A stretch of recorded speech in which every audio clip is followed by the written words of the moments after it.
Hello, friends and neighbors. Welcome to episode 15 of Ray and Benny Talk Sports. We have producer Grammy watch the front door at the underground recording studio at the site of the former Canadian Stadium. And as always, we had the man who made the Riverside Roxy a fun place to be. Benny, how you doing, brother? How was your weekend? That was a good time at Riverside Roxy, no? Yeah, it was always a good time at Riverside Roxy there.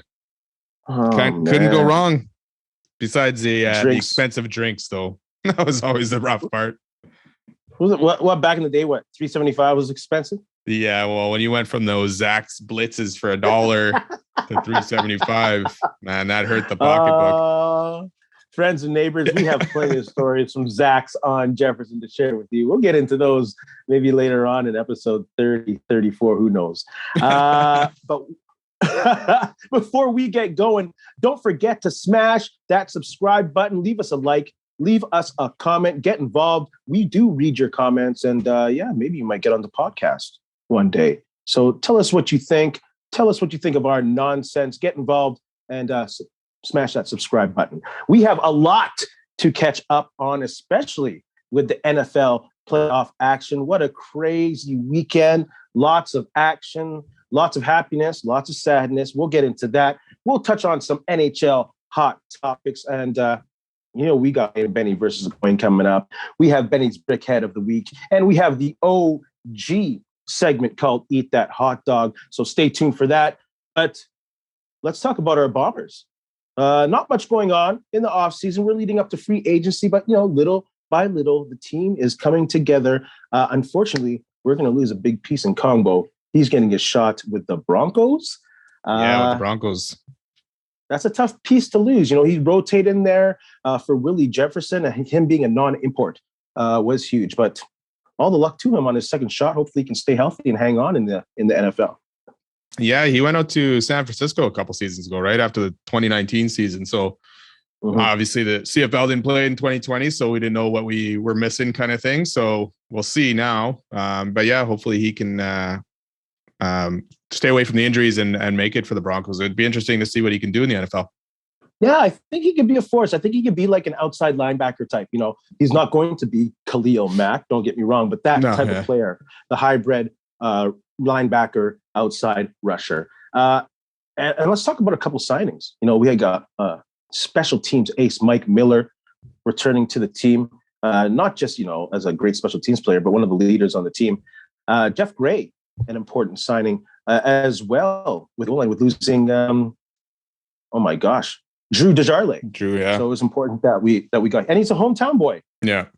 Yeah, and Drew hasn't officially signed anywhere yet, or anywhere that I've noticed. So he's still out there, I guess, looking at his options. But with them signing Jeff Gray and for 2 years that they signed him for, it definitely looks like it's a good sign that Drew's gone. He's probably going to get, he's obviously going to get an opportunity in the NFL. So yeah, good signing, Canadian boy, Winnipeg boy. So, it'll be fun to see what he can do finally, because he had a lot of hype coming in. Did he get drafted in the NFL, or was he just a unrestricted free agent signing kind of thing? Can't remember. Can't remember either, bro. Yeah. So yeah, he came back here with a lot of hype. So we haven't seen it yet in the couple of years that he's been here. I guess we didn't play one season, but yeah. So it'd be good to see what he can do. Yeah, and like 2-3 weeks ago, we forgot to mention, or maybe we did mention, things go so by with these episodes. I lose track, but we got Ted Govea back and Danny Mack, which are huge keys when we're losing people like Alford and Kongbo and maybe Desjardins for bringing in some new talent, especially with DBs and stuff. So they've been pretty good at, especially at the DBs. Like they seem to have a pipeline to some pretty good players there. And they haven't missed on too many guys there. So yeah, they're going to be put back to the task again this year. And absolutely, there's still tons of free agents on this Bomber roster, right? So which ones are they going to get back, and which ones are they going to have to go search for new players? Yeah, the biggest name being Zach Collaros and that big QB contract that he deserves. Yeah. Unfortunately, MOP, yeah, your MOP, you won 2 Grey Cups back to back. You deserve the big money. Any worries on your end about getting him signed, or is it just how much we have to sacrifice to get him signed at this point? Yeah. Well, what I was reading today is just like, Toronto and Ottawa both have a lot of cash. They have a cap room. So, and they need a quarterback, right? Especially Toronto, with the amount of money they've spent since pinball came in there, they want to get back to that Grey Cup and win it. So, and Claros is from Ontario, right? So I'd be scared that they're going to offer him something crazy like Bo Levi and Mike Riley got a couple years ago, which I don't think the Bombers can afford $700,000 a year or, $1 million contract over a couple seasons. They still got guys to sign. They signed their 2 DE linemen. They still got Hardrick? No, Bryant's still to sign, right? So there's a lot of money to go around, or a lot of players to pay, but not enough money to go around. So it'll be interesting. Hopefully Claros will stick around that $400,000 range, but I doubt it. Like you said, he deserves a raise. No. He deserves a raise. He ain't sticking at no $400,000, bro. Thank That's goodness, a hope. Thank goodness, like Bo Levi Mitchell's salary got cut by almost $200,000. So that market's shifting, to be honest with you. So hopefully around $530,000, $550,000 be great to have him on. It might hurt a little bit, but also, there's an old school CFL thing where if that team's good enough and you're, odds are in a 9-team league, you're going to make the playoffs and go deep. There's that bonus money. Yeah. If you have confidence like Zach does in this team that you guys will make a deep playoff run, maybe you do give up $30,000 in hopes of getting that playoff money and being successful in making some extra revenue on sponsorships. I don't know, bro. He knows what he has here in Winnipeg, right? And he knows the offense. He knows Buck Pierce's offense and all that stuff. So you hope that keeps him around. But yeah, like you say, he's probably still hitting that 550 mark. So hopefully they keep him around there. But I guess we'll find out soon. Yeah. Free agency starts in February, right? So a month. Yeah, we have those players like Willie Jefferson and Jackson Jeffcoat saying, a lot of the reason that they stayed was because of what Mike O'Shea has built, and also Kyle Walters and also Wade Miller. So hopefully that culture will also be a factor in keeping Zach Claros and his salary a little, lower. Hopefully. All right. That's what we can do. We can only hope. We're going to do a call to action. We want y'all to get involved. All you listeners, all you watchers, we have a question for you. What does the CFL need to do to grow the game? It's a hot topic right now. People are talking about changing rules, increasing, gate revenue. How do we get the young people in the crowd? So we want to hear from you. Go in the comment section. Visit us on social media, Ray Benny Sports. Tell us what you think. What does the CFL do to grow the game? And we'll respond to y'all next week with some shout outs. And we really do want to hear what you think on this topic. So let's move on to the Jets, bro. What are your thoughts on the Jets? Still a season in slow motion. Yeah, they're undefeated in 3 weeks? 4 weeks? The big one game against Detroit and over the last 2 weeks effect, or whatever. The Lowry effect. Oh my goodness. Yeah, it was a good effort. I mean, they came back from being again on a break and had a lot of guys out with COVID. You had to bring a few young guys in. And other guys that have played maybe 4 NHL games at the time. So I wasn't expecting much. Detroit's actually had a decent season so far. So I was hoping the game would stay close. But the Jacks actually played pretty well from what I watched and what I heard. And Hellebuck stood on his head and they ended up getting a 3-0 win. And Dylan Samberg and Chisholm got their first NHL games and actually did pretty good. They held their own. Samberg played on the penalty kill. Dave Lowry wasn't scared to play those guys. And, Samberg ended up with 18 minutes. Penalty kill went 5 for 5 with Samberg on there. Yeah. And it's a good thing, I don't know, by fate or by design, that these guys were paired up with like guys they know from Minnesota. Yeah. Chevy is mining that state of hockey. Oh, yeah. That's what he does. Samberg, he was with Pionk, and they came from like the same high school, and they knew each other's through siblings same town, and stuff all like that stuff. that. Yeah, same as Chisholm and Nate Schmidt with the Minnesota connections. So Chevy's doing something right there. He's finding that talent. He loves his Americans without a doubt. He does love his Americans. No judging here. And there ain't nothing wrong. There's nothing that's anything wrong with that. Go for it. Chisholm, I think, was just reassigned to the Moose. Yeah, probably he's back down. So, well, it looks like that was expected. Yeah, I mean, who was it that ended up coming back? Yeah, but there was, it was expected that Chisholm wouldn't stick around too long. Samberg's still up, and he's still on the active roster, I guess, until I think it's Brendan Dillon possibly comes back. Logan Stanley's also out too, right? So those two guys. So if one of them comes back, that probably bumps Samberg. But you know what? If one of those guys comes back, I'd rather see Samberg play and Bulio not play. You know, give Samberg another chance and let him get acquainted until, say, Dillon or the other Stanley comes back. I mean, he held his own. Pardon me? Where's Heinola? Is he coming back? He was on the COVID as well. He was on the COVID list as well. Okay. But it looked like today he was on the taxi squad, so he must have cleared the COVID protocols. So it'd be interesting to see what he can do in a game too, or if they'd give him one now that Samberg played so good in one. I don't know if they'd go back to Heinola, but you know, it's a pretty good position to have with those three guys, with Chisholm, Heinola, and Samberg. So far, they've looked good. Stanley, you know, he's looked not bad, and for the most part, he's growing into the game a bit more. So they got some good depth there for the future if these guys turn out or that trajectory keeps going up. Yeah, and Hellebuyck, he's been playing like a few games in a row now. How does this guy get rest in this road trip, man? They got to give him a rest sometime soon. Yeah. Yeah, well, I guess with all this time off, he's gotten his rest that way, right? I mean, they've only played one game here and there. So, it depends. Is there a back-to-back in this upcoming schedule? I don't think there's a back-to-back. There's like a Tuesday-Thursday maybe, or a Thursday-Saturday kind of deal. Yeah, they got Saturday-Sunday. So, and they're both afternoon games. So maybe Comrie gets one of those, but you got the Bruins and the Penguins. Which one do you start him in there? It's two tough matchups. Yeah, maybe we'll let the coin decide. Yeah, exactly. We'll get the coin in the mix soon. But let's talk about some NHL hot topics. Evander Kane, name has been popping up, getting another chance in Edmonton, maybe. McDavid taking some heat on those comments. Ken Holland taking some heat on looking into it. It's crazy. Folks, friends and neighbors, I'm in Edmonton right now working, and there's a buzz and a bad buzz going on these Oilers. People are getting upset. Our hot topic totally is Edmonton. What are your thoughts on what's going on in Edmonton, bro? Like garbage fire a bit.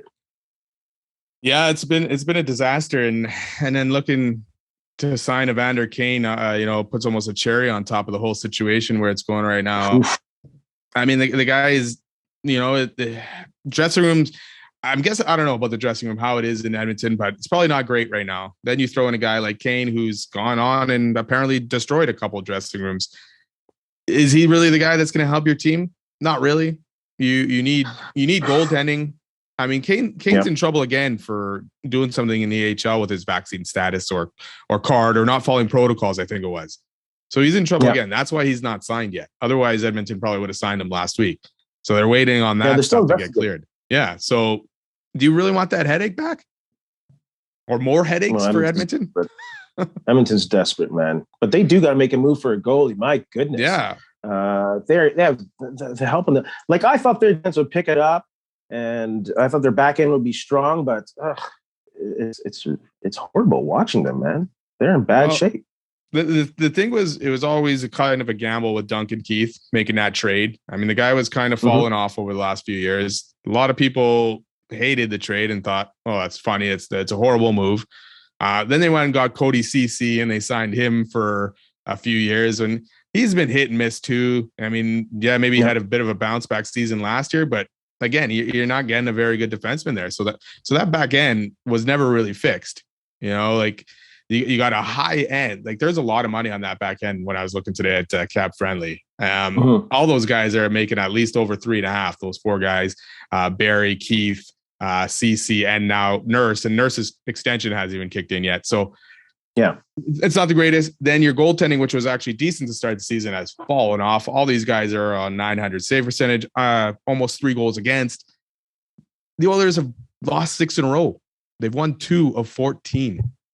They went from first to out of the playoffs right now.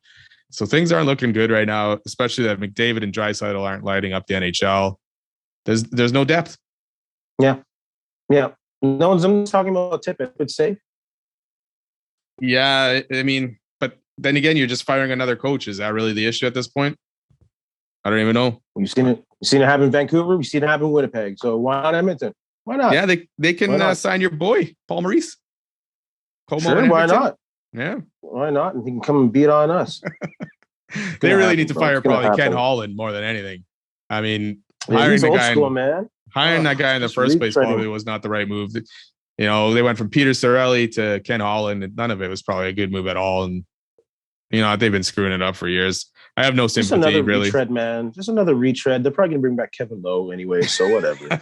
I'm done with them. Let's move on. Coach. Yeah, whatever. Well, it doesn't matter. Whatever. It's fun watching them lose.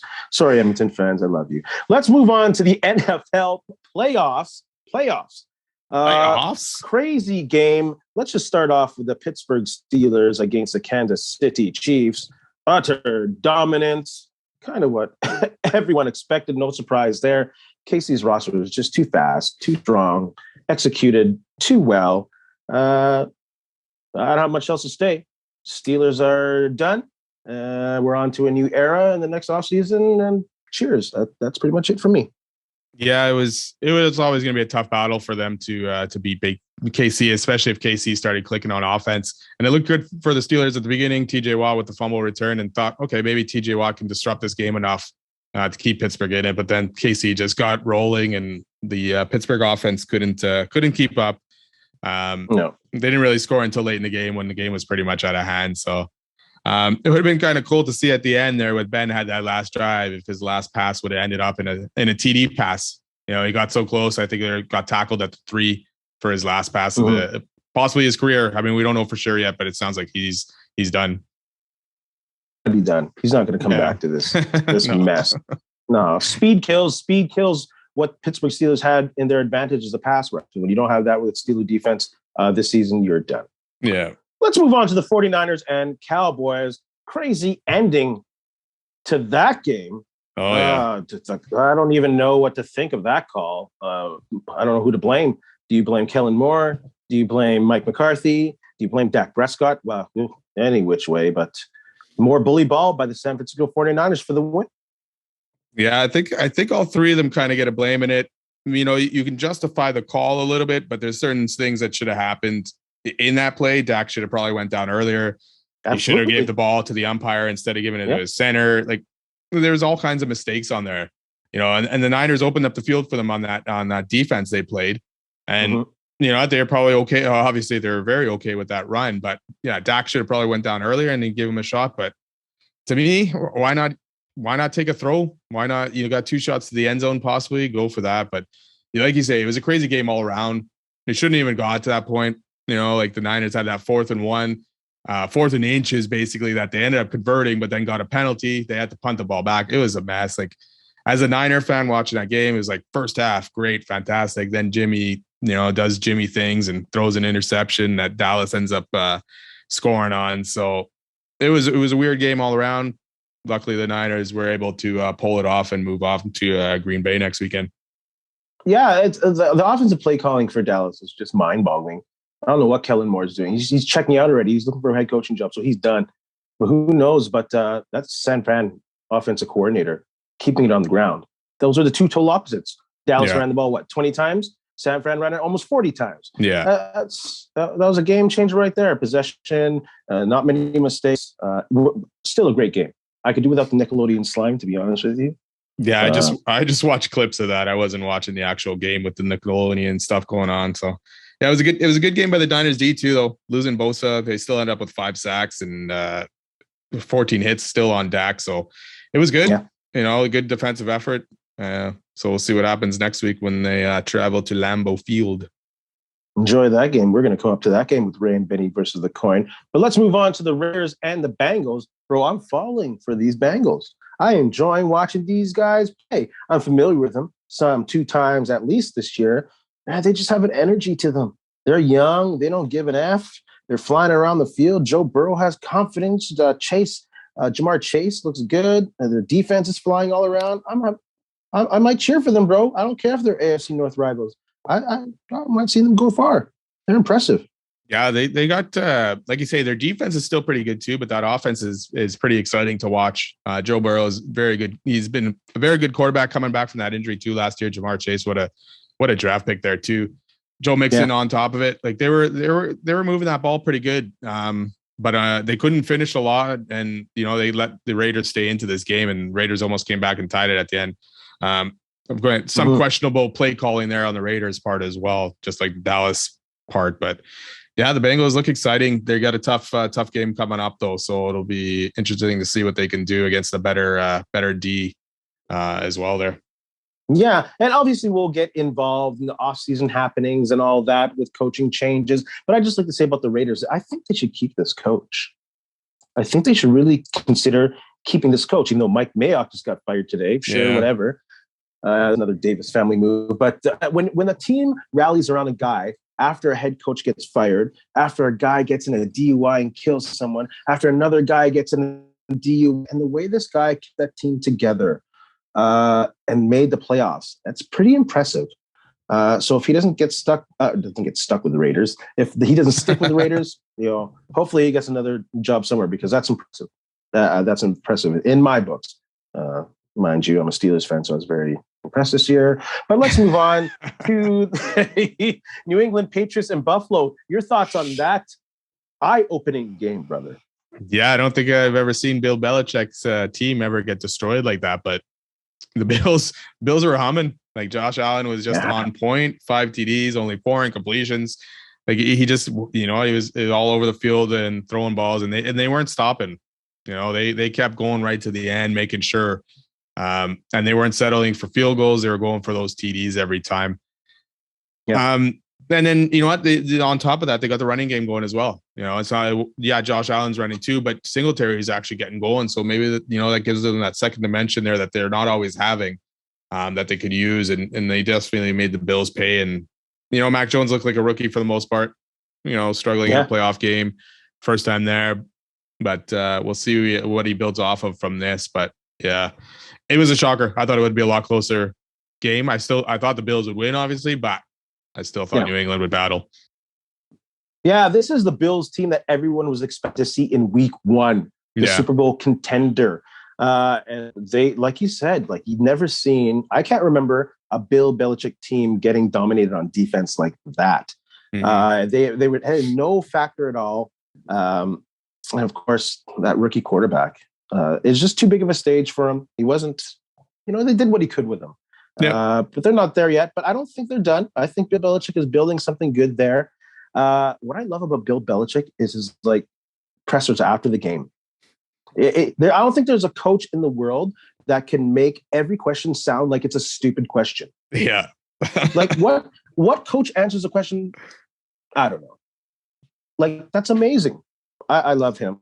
I hope to see him for a while. And another thing of note in that game, do you see Ryan Fitzpatrick pulling the Lucky Whitehead in the crowd with Buzz Mafia jumping around without his shirt? Yeah.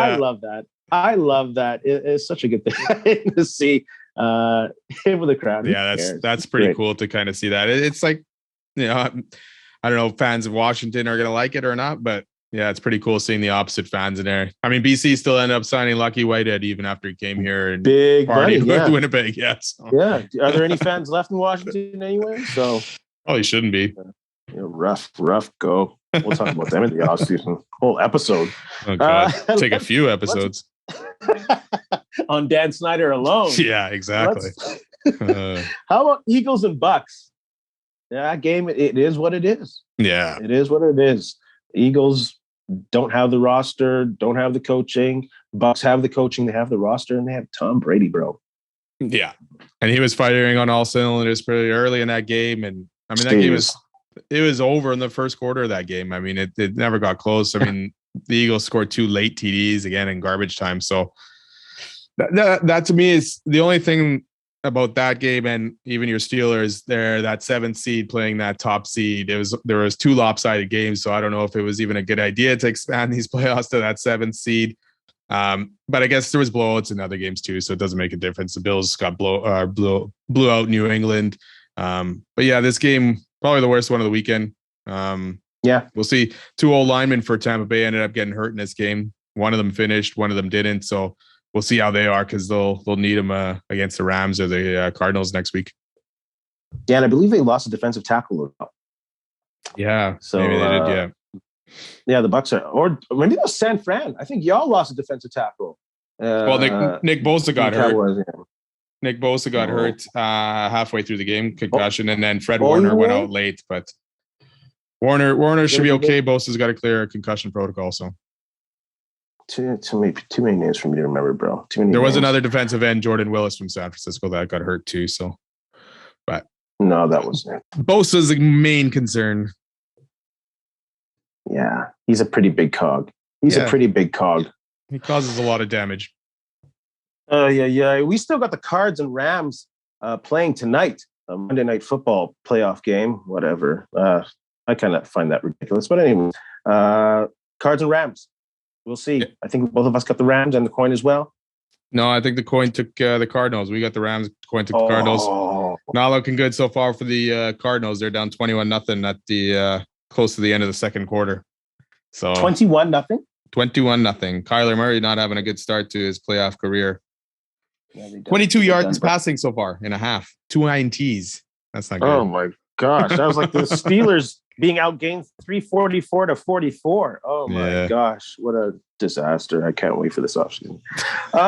Let's move on to Ray and Benny versus the coin. Coin's going to have a tough time catching up now. I don't think they have to sweep. We have to lose all the way through. So that's not going to happen, I don't think. Well, yeah, I'm sitting at 5-0 so far this weekend. So that puts me quite ahead of the coin, who you and the coin are sitting at 3-2 right now for this weekend. So it's going to be tough for him to come back. Either, man. Yeah, it's going to be tough for you to come back too. So we'll see. That's Ray and Benny versus the coin, not Ray versus Benny versus the coin. Oh, that's true. Look at this guy now. That's true. Look at this teammating. Put that in your comments. Maybe I might need a new teammate. Maybe Ray and homie versus Benny versus the coin. Put that in the comments. We'll see what happens. Take that. The clown or what? And don't mess around, even though the man try to keep him down. Let's go, Ray and Benny versus the coin. Let's start off with the Bills and the Chiefs. You know it. I'll go first. I'm going to take the Bills, man, because I'm feeling them. They want that revenge factor from last year. That picture of Stephon Diggs looking at them in that championship game is just burning the internet right now. So I think I will go with the Bills, brother. Who you got in that game? Yeah, I'm going to go with you as well. I think the Bills will make up for last year and end up beating the Chiefs. Like we said, if they can keep that running game and that going, it'll give KC some fits on defense there. I fully expect this to be a shootout kind of game still, like most of them do. If KC can do the same thing that they did on Sunday with the Steelers. So, but I see the Bills coming out on top, but very close game and very high scoring game at the same time. Yeah, and I think like the advantage of playing for the Bills is you're playing in front of a crazy environment anyways. So I don't know if Arrowhead will totally take them off their game. Yeah. It'll be a really wicked game. For sure. Let's see what the coin thinks on this one. Coin, what do you say? Flipping the coin. Coin says heads. Okay. Going with Arrowhead and the Chiefs. The coin has to come back. I think that's why. Yeah. Who do you got next? It's got to go opposite from us, right? To have a chance. Yeah, of course. Who do you got in this next game? Bengals at Titans. I'm excited for this game, bro. You know what? I'm going to go with the Titans. Okay. And I'm banking on Derrick Henry being back. I think if Derrick Henry's back, I think they win. The Titans will win this game. Easier, not easy, but easier. I still think they win without him, but it'll be a lot closer. And at that point, almost gets to a 50-50 coin flip for me too. But yeah, I'm going to take the Titans over the Bengals here in Tennessee. Yeah. This is even though I went off on the Bengals and I want to see them well, it was hard for me to take the Bengals in this one. That Titans defense is fast and physical. Yeah. And if they get in Burrow's face, being a bit of a smaller quarterback, and they don't let Jamar Chase off the line, the Bengals might be in trouble, especially if the Titans can establish a running game and really just eat up the clock. So I also will take the Titans at home. Yeah, it'll be interesting to see if Derrick Henry is back. I'm assuming he's going to be back for sure, but we'll see how he practiced this week. But it'll be a pretty big piece, but he's also coming off a pretty big injury. So, I mean, he might not be as effective as he was earlier in the year. No, he won't be doing 25, 30 carries, that's for sure. I don't think so. That's not a good idea. You never know with the Titans. What do you remember the Titans? What do you say, brother? Here it comes. Heads home. All right. Titan sweep on this one. 49ers and Packers. This is a huge game, rivalry game in this on this side of the tracks over here. You know what? This is your game, brother. I'll let you go first. Yeah, well, it's like the Niners are going through that 90s gauntlet right now. Started off with the Cowboys, now the Packers. So, God. You know what? These are two teams that they had trouble beating back in the 90s, only could beat them a couple times. It's going to be a tough game for the Niners, but you know what? I'm going to stick with my Niners and pick them again this week and hope they go into Lambeau Field and take down A-Rod and the Packers. But it'll be tough. If the Niners D can step up like they did against Dallas and get pressure on Rodgers, and if Bosa can play, Warner's fine. They'll have a pretty good chance. They played them earlier this year, lost on a last second field goal. Of course, Rodgers was carving them up a bit in that game, and then the D settled down and the offense got going. Yeah. What Jimmy's going to show up? Jimmy, good Jimmy, bad Jimmy. Jimmy played good 1.5. Jimmy plays bad second half. I don't know. But the running game, it's going to be the running game for the Niners. If they can get that going, that's how they're going to control that game. Okay. I'm going to take the Packers on this one. The Packers at home. We'll see what kind of weather they have. And I like the Packers running game. They're running back. Shoot. Off the top of my head, what's his name? That big boy that they just drafted. A.J. Dillon. Oh, A.J. Dillon. Man, I like that kid.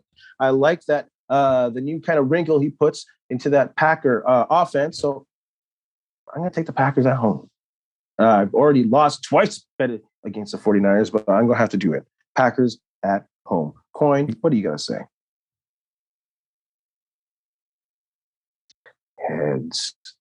Heads. I see, Coin. Right. I see. Okay. Go against me, man. We got the Packers. It hurt you last week, Coin. We'll see, man. We'll see. Don't forget to check us out on social media. Ray and Benny Sports, Facebook, Instagram, TikTok. I'm missing one. Facebook, Instagram, TikTok, Twitter. There you go. Twitter. How can I forget about Twitter and Jets Nation? I love y'all. Chisholm's better than Stanley. Ooh. Okay. He could be. He could be. Don't forget to visit us on social media for our take on the @Bucks game at home. We're going to put that up with the rest of our picks tomorrow when we find out who wins this Cards-Rams game. Looks like the Rams. And if that's the case, I might take the Rams to beat the Bucks. But we'll see. Later. We'll talk about that later. Another time. Yeah. Let's move on to Benny's Brickhead of the Week. This is my favorite segment, brother. Take it away. Who do you got? Yeah, I'm gonna give this a bit of a combo award this week. I mean, I guess it's multiple actually, because first off, it's going to the Dallas Cowboy fans for throwing garbage at the refs as they left the field. Because apparently they were to blame for the Dallas Cowboys playing like garbage for the most part. And then to Dak Prescott for condoning and being okay with these fans throwing this garbage at the referee and saying, they were as mad as we were kind of thing, man.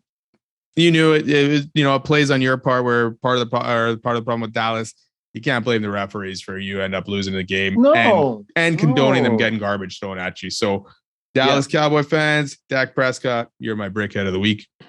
Like him and McCarthy both crying about referees after. Give me a break. Brother, go down 7 yards earlier. You have 4 seconds extra. Put the ball in the umpire's hand, and then you get man, shut up. Just shut up. Sorry, Cowboys Nation. You don't have to live with this garbage for a while. And I don't feel sorry for you. I don't know. It's disappointing to see that kind of stuff happening still. But even if you watch videos of that game yesterday, the fights that were going on in that crowd too. Good God. Yeah. Wow. Well, you can tell the energy coming in. Do you see that rush of the fans when they open the doors at that game? The standing room only seats. Yeah, settle down. Let's move on to our friends and neighbors' favorite segment, Eat That Hot Dog, my favorite music. I'm going to give out my first hot dog, or the hot dog I have. It's going to Katie Saul, a Winnipeg-born MMA fighter. She just won a fight recently on 2 weeks' notice. And shout out, she's trying to win the championship of the Invicta Fighting Championships, which is a women's only MMA league. So props to her on that. She wants to win the championship in the Atom division. Currently, I believe she's living in Ireland right now. So go for it, Katie. Big shout out or big hot dog from Ray and Benny. Who do you got, brother? I'm going to give mine out to Christine Sinclair of Team Canada Soccer, women's soccer. She was awarded with the, I'm not sure exactly what this is, but the FIFA Special Award. So part of the best players in FIFA for when she took over the goal scoring record in men's and women's. 188 goals for her, and on 308 games. That's fantastic. So I'm giving out my hot dog to Christine Sinclair for an amazing performance over her career, and which isn't done yet. No, she's a legend. She's like one of the greatest Canadian athletes of all time. Oh yeah, sport. Big time. She's excelled. She's like number 1 to top 3 in the world of female soccer. So yeah, good choice there, brother. Good choice. Thanks, unfortunately, man. For our men's team, Alphonso Davies is a bit hurt. He might miss that next qualifying game in a week or so. Yeah, it'll be tough to be without him. Luckily, it's not against the Americans or Mexico or anything like that. So hopefully they'll be okay. Yeah, we're hoping to quick recovery there. Alphonso Davies, we hope you come back. Benny, you have anything to say to the people? You know what? Just have a good week. Stay safe out there, and go Niners.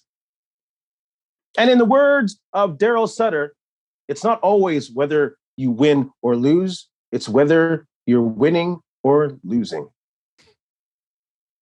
I don't know what that means. Be kind, be safe, help each other out. Hey, friends and neighbors, don't forget to follow us on Instagram and Twitter at Ray Benny Sports, and check out our YouTube channel, Ray and Benny Talk Sports. Go subscribe, leave a like, comment, tell us what you think.